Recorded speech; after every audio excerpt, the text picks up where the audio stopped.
तिमिरान्धस्य ज्ञानाञ्जनशलाकया चक्षुरुन्मिलितं येन तस्मै श्रीगुरुवे नमः। श्रीचैतन्यमनोभीष्टं स्थापितं येन भूतले स्वयं रूप कदा मह्यं ददाति स्वपदान्तिकं। जय श्री कृष्ण चैतन्य प्रभु नित्यानंद श्री अद्वैत गदाधर श्रीवासादि गौरभक्तवृंद। हरे कृष्णा कृष्णा कृष्णा हरे हरे, हरे राम राम राम हरे हरे।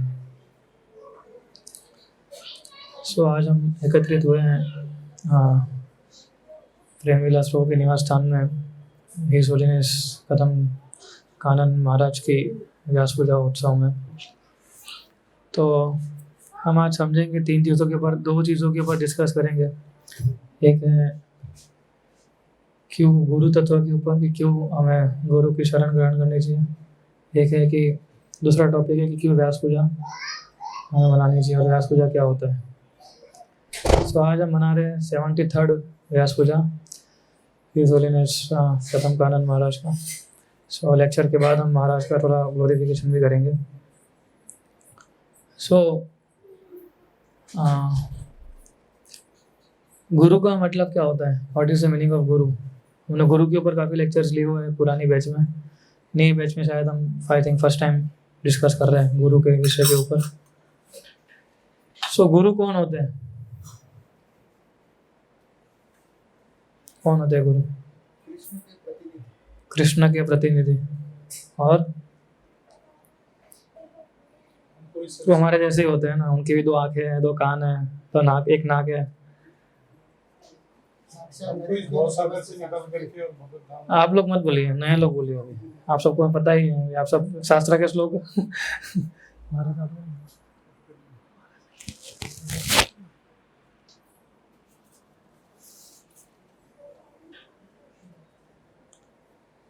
नए लोग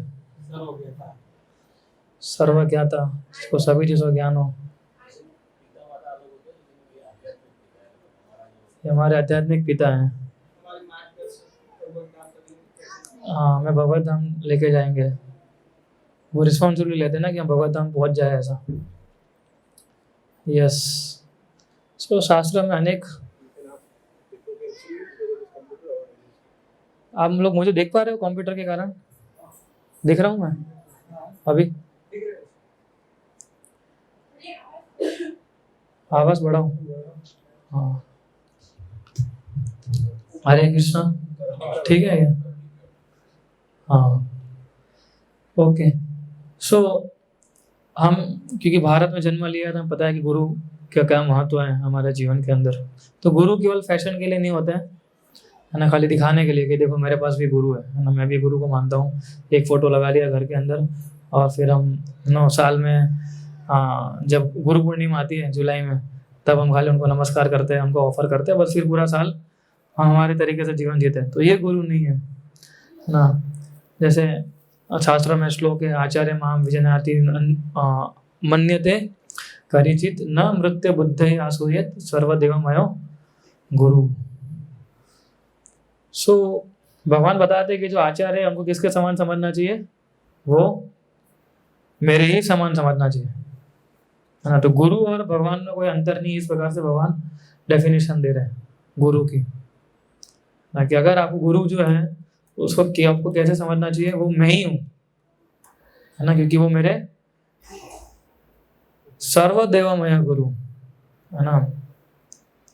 क्योंकि वो सारे जितने भी भगवान हैं और जितने भी देवी देवता हैं, सभी के वो रिप्रेजेंटेटिव हैं, सर्वदेवमय। जितने भी देवी देवता हैं including Krishna himself, they are representing all demigods, all भगवान को और सारे देवी देवताओं को। इसलिए उनको किसी प्रकार से हमें आचार्य मां विजयनियान नव मन्यते करिचित, है ना। सो न अव्यमन्यता करिचित, इसका मतलब है कि उनको कभी भी डिसरिस्पेक्ट नहीं करना चाहिए हमें, हाँ। तो हमारे जो आध्यात्मिक गुरु हैं वो एक रिस्पॉन्सिबिलिटी लेते हैं कि जैसे उन्होंने बताया कि हम भगवत धाम पहुंच जाए ना। आप देखिए जैसे स्कूल में हमारे पास किताबें तो होती हैं, लेकिन फिर भी टीचर की ज़रूरत पड़ती है कि नहीं पड़ती हमें? तो आध्यात्मिक जीवन में जैसे भगवत गीता है, भागवत में सब कुछ है हमारे पास, लेकिन उसके मर्म को समझने के लिए हमें गुरु की आवश्यकता रहती है।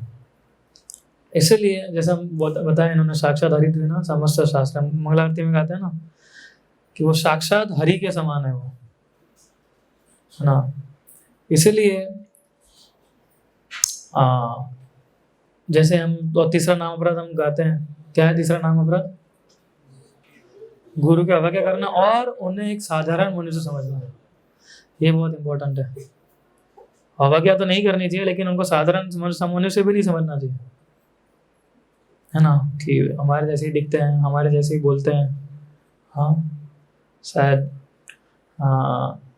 एवरीथिंग लाइक अस, पर वो साधारण व्यक्ति नहीं है, क्योंकि उन्होंने जिम्मेदारी ली है कि हमारा आध्यात्मिक जो जीवन है, हमें कृष्ण प्रेम प्राप्त हो, उसका भी जिम्मेदारी उन्होंने लिया हुआ है। तो अगर हम उनको कृष्ण के समान रिस्पेक्ट नहीं करेंगे गुरु को, तो हम उनको डिसरिस्पेक्ट कर रहे हैं ना। हमें गुरु को कृष्ण के समान देखना चाहिए, लेकिन एक खाली इसमें ये है कि गुरु अपना को कृष्ण ही समझते हैं, वो भी यही समझते हैं कि मैं भी जो उनके जो गुरु है उनका उनके शिष्य है वो, और उनका प्रतिनिधित्व वो करते हैं। तो ये उनका भाव है ना। तो वो हमें किस प्रकार से देखना है उनको, हमें साक्षात हरित्वेन की तरह हमें हमारे गुरु को देखना चाहिए, और हमें उनकी ऐसी उसी प्रकार से हमें उनकी पूजा करनी चाहिए। सो अगर हम गुरु की उपासना करते हैं, उनकी अगर पूजा करते हैं, तो सारी हर एक प्रकार की पूजा जो है उसमें समा जाती है ना। सो इसीलिए भगवान भगवत गीता के अंदर क्या बताते हैं, तद्विद्धि प्रणिपाते ना परिप्रश्न सेवया। इसलिए अगर अर्जुन तुम्हें अगर ये ज्ञान चाहिए तो उनकी किस प्रकार से सेवा करनी चाहिए, सब में से सेवा करनी चाहिए, इंक्वायरी करनी चाहिए ना। क्यों? उपदेक्षन्ति ते ज्ञानम ज्ञानी नस तत्वदर्शन, क्योंकि उन्होंने ज्ञान का दर्शन किया हुआ है, तो वो तुम्हें ये जो विज्ञान है कृष्ण भक्ति का, वो तुम्हें प्रदान करेंगे। इसलिए हमें भी श्लोक आता है चैतन्य चरितामृत में, क्या ब्रह्मांड भ्रमित कौन भाग्यवान है जीव, गुरु कृष्णा कृपा पाए भक्ति लता बीज। तो ब्रह्मांड भ्रमित है कि ब्रह्मांड में कितने जीवन, कितने जन्मों से हम भ्रमण करते हुए आ रहे हैं, है ना। कोई उसका गिनती है? भगवान को पता है, हमें नहीं पता है, गिनती है उसकी। वो देवी देवता और भगवान जानते हैं कि हम कितने सालों से हम इस ब्रह्मांड में भ्रमण कर रहे हैं। तो उसमें से कोई भाग्यवान जीव होता है जिसको गुरु और कृष्णा की कृपा प्राप्त होती है ना। तो आज हम जो भी बैठे हैं वो किसकी कृपा से? गुरु और कृष्णा के। तो गुरु की कृपा के बिना हम कभी कृष्ण को अप्रोच नहीं कर पाएंगे, है ना। वो ट्रांसपेरेंट वाया मीडियम है कि जिस माध्यम से वो हमें कृष्ण को परिचित कराते हैं, है ना। जैसे हम कहीं जाते हैं तो कोई होता है ना कि जो परिचय कराता है हमारा, कि भाई जैसे आप नरेंद्र मोदी को मिलने जाते हो तो कोई व्यक्ति होता है जो हमारा परिचय कराता है नरेंद्र मोदी को कि ये है, ये है, ये है। तो वैसे गुरु जो है हमारा परिचय देते हैं, किसको परिचय देते हैं? भगवान को, कि ये मेरे शिष्य हैं। तो फिर भगवान बोलते हैं अच्छा ये आपके शिष्य हैं, आ जाओ आ जाओ, क्योंकि भगवान हमारे गुरु को जाते हैं, भगवान हमें नहीं जानते, है ना। Krishna knows directly, Krishna doesn't knows directly, he knows us through our guru, है ना। तो टैग लगा होगा कि मैं हिज होलीनेस गौतम कानन महाराज का डिसाइपल हूँ, मैं हिज होलीनेस गोपाल कृष्ण महाराज का डिसाइपल हूँ, मैं हिज होलीनेस भक्ति आश्रय विष्णु महाराज का डिसाइपल हूँ। तो भगवान जानते हैं उस टैग से, है ना। फिर हमें एंट्री मिलती है, उसके बिना हमें एंट्री नहीं प्राप्त होती है। दूसरा कि आप देखिए कि क्या ये सही है, हम जानते हैं कि हम गुरु के बिना हम कभी भगवान तक पहुंच नहीं सकते हैं, है ना। उसका कारण हमने समझा कि वो हमें इंट्रोड्यूस करवाते भगवान से, और दूसरा सबसे इम्पोर्टेंट है वो उनकी मर्सी होती है। आध्यात्मिक जीवन में ज्ञान तो होता है, लेकिन कृपा का जो कृपा फैक्टर है ना, वो बहुत बड़ा काम करता है ना। कि जैसे प्रभुपाद वहाँ गए थे, प्रभुपाद ने ज्ञान भी दिया था, लेकिन उनका संग भी दिया था, उनकी कृपा भी दी थी। उन्होंने उनकी सेवा की एक वैष्णव की, तो जाके वो उनके हृदय के अंदर परिवर्तन होना शुरू हुआ, सो इसलिए हम देखते हैं कि जब हम गुरु को शरणागत होते हैं तो शरणागति का मतलब होता है कि हम खुद को उनको सेवा में, खुद का शरीर, सब कुछ, मन, शरीर, वाचा, सब कुछ हम उनको अर्पण कर रहे हैं। हम बोलते दीक्षा काले शिष्य करें आत्मसमर्पण। आत्मसमर्पण का मतलब क्या होता है कि अभी मेरा जो जीवन जो है वो किसका है? अभी गुरु जी आपका है। अभी जीवन मेरा नहीं है, ये शरीर मेरा नहीं है। सनातन गोस्वामी को कोढ़ की बीमारी हो गई थी, तो वो जगन्नाथ पंडित ने बताया, उन्होंने विचार आया ऐसा क्या कि मैं जो है अपना जीवन त्याग देता हूँ क्योंकि मेरा शरीर कुछ काम का नहीं है अभी, है ना। तो जगह रथ यात्रा जब आएगी तो रथ यात्रा में रथ के नीचे मैं अपना शरीर त्याग दूंगा, ऐसा सनातन गोस्वामी ने सोचा। फिर उन्होंने जगन्नाथ पंडित को बोला कि मैं ऐसा सोच रहा हूँ। जगन्नाथ पंडित ने अप्रूव भी कर दिया, बोले सही है सनातन गोस्वामी, है ना। तो चैतन्य महाप्रभु को पता चला ये, तो चैतन्य महाप्रभु ने तुरंत सनातन गोस्वामी को आलिंगन किया। तो सनातन गोस्वामी महाराज, चैतन्य महाप्रभु, मेरा शरीर में स्पर्श निकल रहा था ना, वो स्पर्श पूरा चैतन्य महाप्रभु के शरीर में स्पर्श हो रहा था, स्पर्श का। तो सनातन गोस्वामी दूर कर रहे थे महाप्रभु को, मत मत मत आलिंगन करिए मुझे। और चैतन्य महाप्रभु बोले, कौन से मूर्ख ने बोला कि आपको जो अपना शरीर त्याग कर देना चाहिए? तो फिर सनातन गोस्वामी को उन्होंने बताया, सनातन ये शरीर जो है वो आपका नहीं है, शरीर किसका है? मेरा है। तो मुझे इस शरीर से बहुत सारी सेवाएं करवानी है। तो गुरु हमसे सेवा करवाना चाहते हैं, वो कैसे करवाएंगे? इस शरीर के माध्यम से ही करवाएंगे। तो इसलिए आत्मसमर्पित करने का मतलब है कि हमारा मन, हमारा शरीर, हमारा वाचा, सब कुछ उनके चरण कमलों में हमें अर्पित कर देना चाहिए।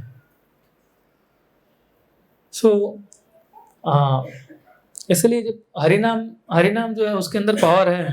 हरिनाम केवल काफी है ना, एक्चुअली में आपको भगवत धाम ले जाने के लिए ये इनफ है। पर गुरु जो है वो हमें हरिनाम हम ध्यान से ले सके, हरिनाम की महिमा, हरिनाम ध्यान से ले सके, उसके लिए हमें वो प्रेरित करता है ना। कई बार लोग पूछते हैं हरिनाम जो है वो तो उससे हम भगवत धाम चले जाएंगे, गुरु की क्या आवश्यकता है? लेकिन गुरु हमें इस हरिनाम को और कंडेंस करने के लिए वो हेल्प करते हैं। वो नियम क्यों बनाया हमने 16 माला का जप करना? दीक्षा के समय क्यों बुलवाते हैं, कितनी माला जप करोगे? 16 माला, ताकि हम कमिटमेंट आता है हमारे अंदर एक प्रकार से, है ना। एक कमिटमेंट आता है, एक फॉर्मलाइज दीक्षा होती है हमारी, एक सीरियसनेस आती है कि अब मैंने दीक्षा ले ली है ना। 2 प्रकार से होता है, एक होता है सीरियसनेस आती है, अब मैंने दीक्षा ले ली, अब मुझे गंभीर भक्त बनना चाहिए।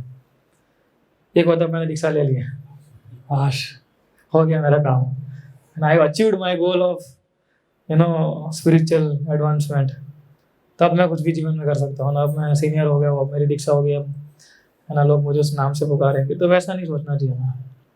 दीक्षा का मतलब है कि हम हमारे जीवन में आध्यात्मिक हमारे एडवांसमेंट होते हैं।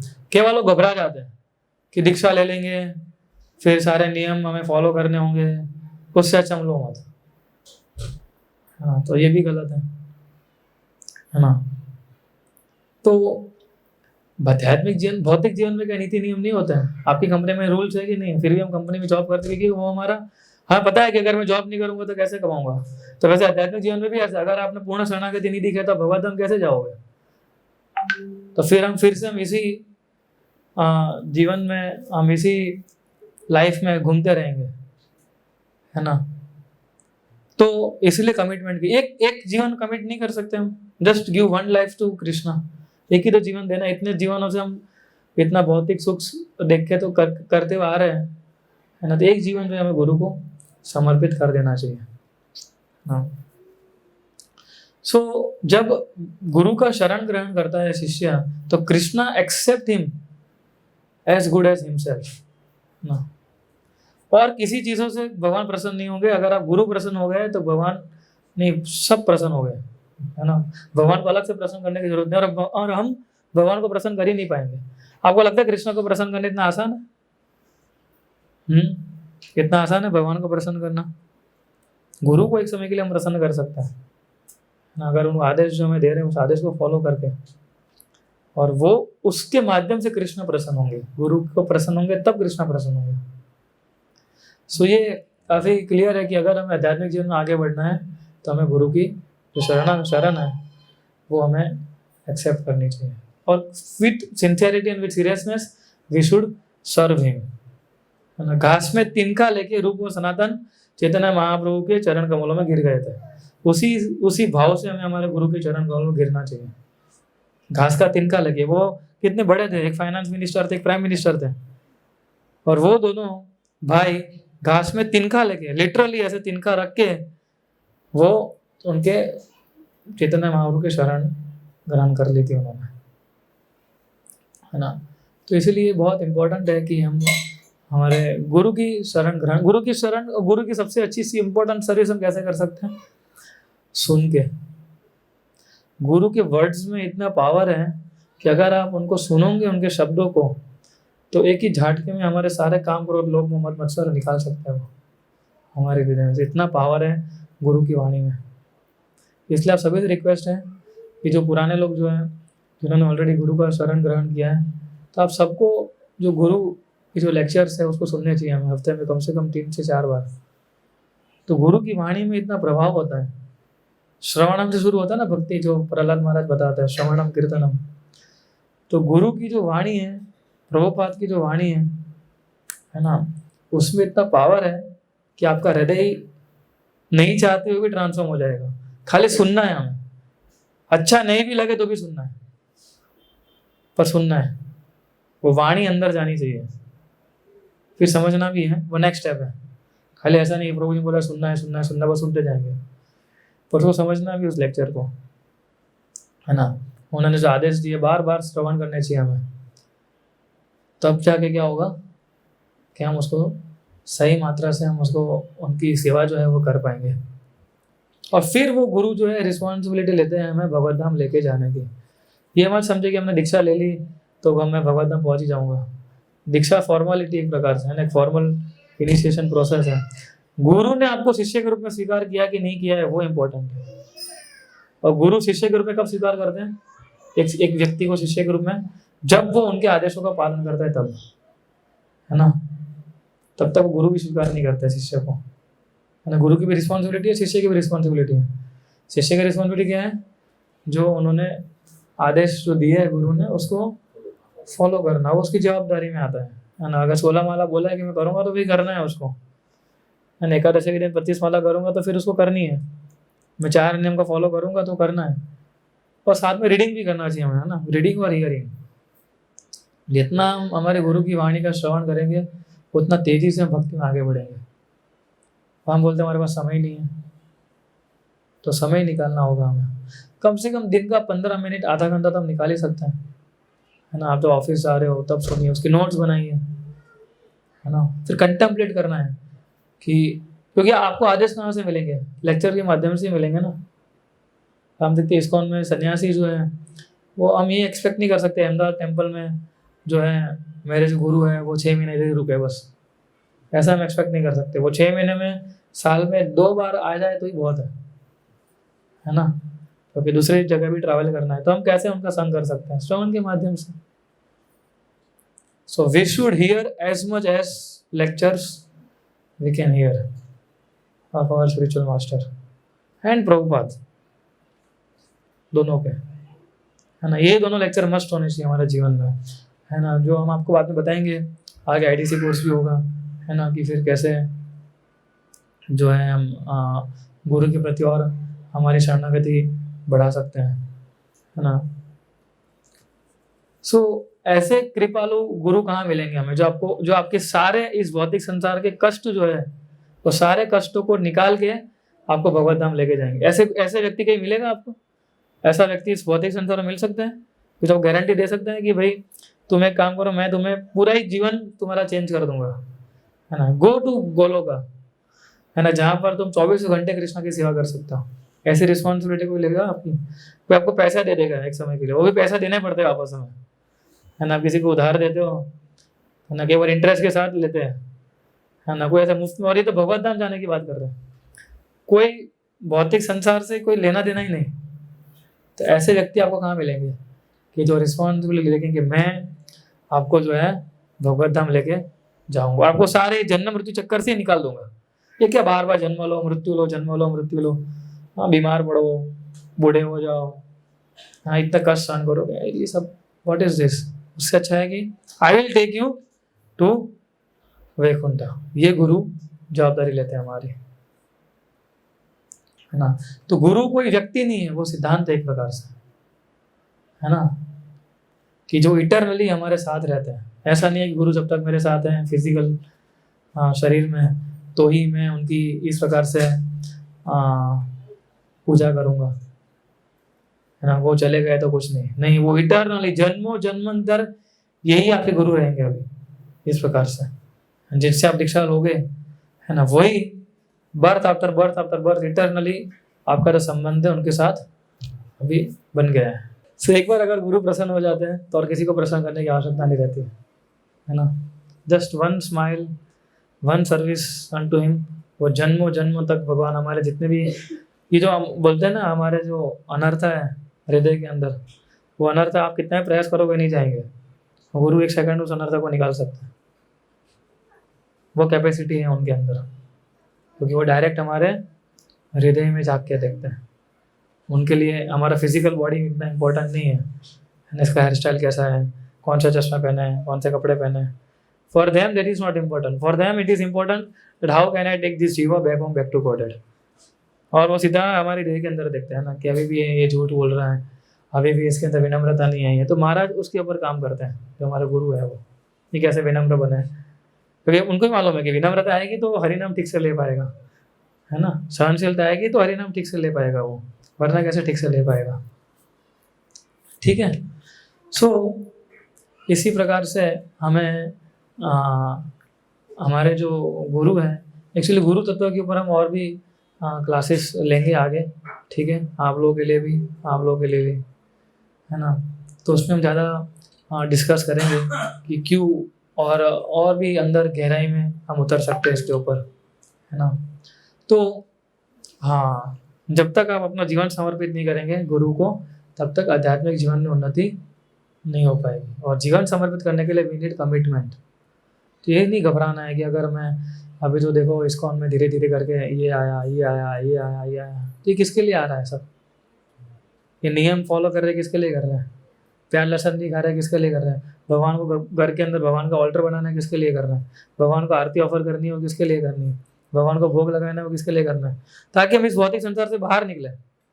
इधर ही रहना है तो फिर कमिटमेंट की जरूरत नहीं है ना। केवल लोग समझते हम इतना ही भक्ति करेंगे, है ना, मेरे लिए भक्ति जो है इतना ही है। तो भक्ति में कोई क्वांटिफाई नहीं कर सकता अब इसको, है ना, कि मैं इतना ही करूंगा, इतना ही करूंगा, है ना। ठीक है, फिर आपको आपने एक बार शुरुआत कर ली भक्ति तो आपको अंत तक भगवान कराएंगे, लेकिन उसके लिए कितने जन्म लेने पड़ेंगे? तैयार हो इस जन्म में? खुश हो? खुश हो? नहीं है तो ऐसे 100 जन्म लेने पड़े आपको, कैसा लगे सोचो आप। और उसमें कर्म की गुत्थी बढ़ती जाएगी, बढ़ती जाएगी, बढ़ती जाएगी। उससे तो ये है कि हम किसी गुरु की शरण ग्रहण लेते हैं तो he is the person is taking responsibility for us that I will take you back home back to God, that's it. फिर वो जो बोले वो करना है। और सबसे इम्पोर्टेंट है कि हम भी खुश रहेंगे इस भौतिक संसार के अंदर भी, है ना। जो हमारा जीवन है वो एकदम प्रसन्नता की ओर जाएगा, है ना। भौतिक संसार में ऐसा पॉसिबल नहीं है कि आप हमेशा खुश रह सको। आध्यात्मिक जीवन में पॉसिबल है ये, गुरु की कृपा से, है ना। सो इसीलिए one must go to take shelter of spiritual master. उसको 100% उसको गुरु के शरण जो है वो ग्रहण करना चाहिए। कैसे करना है, क्यों करना है, हम उसका डिस्कशन आगे भी करेंगे, है ना। सो और उससे जब से सबसे बड़ी चीज़ जो मुझे अच्छी लगती है वो क्या है कि उन्होंने अपना जीवन जो 24 घंटे एक सेकंड भी व्यर्थ नहीं जाता, है ना। और उपदेशामृत नेक्टर ऑफ डिवोशन में रूप गोस्वामी बताते अव्यर्थ कालत्वम, है ना। एक गुण है भक्तों का, वो है अव्यर्थ कालत्वम, मतलब कि एक सेकंड भी वो वेस्ट नहीं करता है। तो आप गुरु के जीवन में देखिए होंगे एक सेकंड भी वेस्ट नहीं होती। सुबह उठते ही डिटी वर्शिप करेंगे, सेवाएं करेंगे, और शिष्यों को मिलेंगे, उनके प्रॉब्लम्स जानेंगे। इंस्टीट्यूशनल जो प्रॉब्लम्स हैं, इंस्टीट्यूशन में जो उनकी खुद की जो सेवा है, उनके गुरु ने भी उनको सेवा दी है ना, तो वो भी करते हैं। सो हम देखते हैं कि किस प्रकार से अपना जीवन जी रहे। तो ऐसे व्यक्ति को हमारा जीवन सौंपना चाहिए कि नहीं सौंपना चाहिए? हम कैसे व्यक्ति को जीवन सौंपते हैं? जो हमारे बॉस को सौंप देता है, है ना, कि 12-14 घंटा आपको, है ना, जो उसको भी नहीं पता उसका जीवन कैसे जी रहा है वो। तो ऐसे व्यक्ति को हम नहीं अपना जीवन दे सकते हैं कि जिन्होंने 24 घंटे 24 hours, not a single second is wasted, है ना। और हम देखते हैं कि जब हम इनका ग्लोरिफिकेशन सुनते हैं तब पता चलता है हमें कि जो गुरु हैं उनकी महानता कितनी है ना। सो आप देखिए, वो भी हमें इसलिए जब फेथ होता है गुरु के इंस्ट्रक्शन में, तब हम हमारा जीवन जो है समर्पित कर सकते हैं, है ना, क्योंकि जीवन समर्पित करने में आसान भी तो नहीं है ना। तो जब जितना फेथ हम बढ़ाएंगे, और फेथ कैसे बढ़ता है, सुनने से बढ़ता है, जैसे सेम प्रोसेस है ना, सर्कल प्रोसेस है। फेथ कैसे बढ़ेगा, सुनेंगे तो और श्रद्धा बढ़ेगी हमारी, है ना।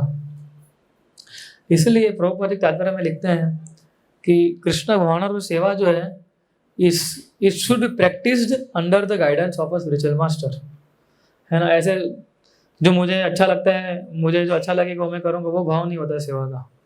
सेवा must be under supervision and under the guidance of a abled spiritual master, कि जो उनके स्टूडेंट के नेचर को जानते हैं, गुरु जानते हैं हमारा स्वभाव कैसा है, और फिर वो हमारे स्वभाव के हिसाब से वो हमें उस सेवा में लगाते हैं, है ना। तो उससे के लिए क्या करना होगा, हमें खुद अच्छे कृष्ण भावना भावित एक भक्त बनना होगा, फिर हम उस प्रकार की सेवा कर सकते हैं, है ना। And one should obey the representative of Krishna, जो है भगवान है, जो उनके रिप्रेजेंटेटिव हैं, उनकी हर एक चीज़ों को फॉलो करना चाहिए हमें। वही हमारा जीवन, और कोई जीवन का लक्ष्य ही नहीं होना चाहिए। जीवन का लक्ष्य एक ही होना चाहिए कि जो मुझे गुरु ने बोला है वो करना है, बस। That's it, that should be my life and soul, है ना। सो और गुरु जो है वो किसका प्रतिनिधित्व करता है, श्रीमती राधा रानी का, है ना। तो श्रीमती राधा रानी का जो भाव है वो गुरु हमें देते हैं। अब राधा रानी का भाव समझ पाओगे, हम नहीं समझ पाएंगे। तो गुरु जो है ना वो राधा रानी का भाव लेके आते हैं हमारी ओर, है ना। नित्यानंद प्रभु, राधा रानी, बलराम जी, है ना, ये सारे तत्व हैं हमारे गुरु के। तो ये सारे तत्वों को लेके हमारे गुरु जो है उन सब की कृपा एक ही माध्यम से हमें जो है वो प्राप्त होती है, ठीक है।